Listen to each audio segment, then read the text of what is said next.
गुरुदेव, जब कोई साधक हमारी कोई चूक को बताता है तो हृदय को अच्छा लगता है और उसे सुधारने का भी प्रयास करते हैं। कोई हमारी चूक बताए कोई साधक उसी परिकर में, परंतु जब किसी अन्य साधक की कोई चूक सामने आती है तो हमें भी उस साधक के सामने मतलब थोड़ा इनको लगता है कि नारायण तू बैठ के अपनो भवन बुहार, ऐसा भाव आता है कि मैं क्यों अभी इसके बीच में पड़ के वैसा। हाँ, उत्तम बात तो यही है। अगर हमारा मित्र है और हमारी बात का आदर करता है तो हम उसी से केवल कहेंगे, किसी और से नहीं। जिसकी चूक है एकांत में उसी से केवल कहेंगे।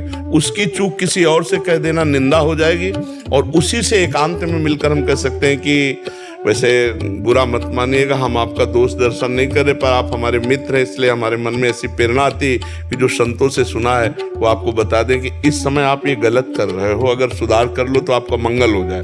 अगर वो बुरा मानता है तो वापस लेते हैं, हमारी गलती हुई, आगे से हम कभी आपसे प्रार्थना नहीं करेंगे, या हमें क्षमा कीजिए, हम पहले आपसे प्रार्थना की थी कि हमारा दोष दर्शन हो रहा है और आप मित्र हैं इसलिए बता। ऐसे वार्ता की जाती है।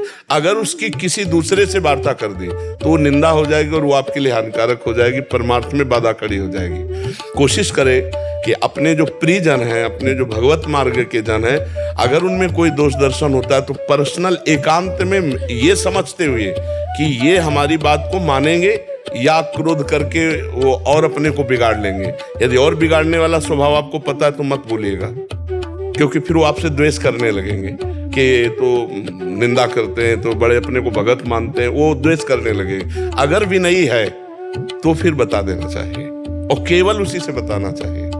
नहीं तो ये उत्तम बात है कि तेरे भावे जो करे भलो बुरो संसार, नारायण तू बैठ के अपनो भवन बुहार। अपने हृदय को हम निर्मल करके, जो हमें भगवान ने बल दिया है, जो ज्ञान दिया है, उसके आधार पर हम दोषों का त्याग करते हुए भगवत बल से हम भगवान की प्राप्ति करें।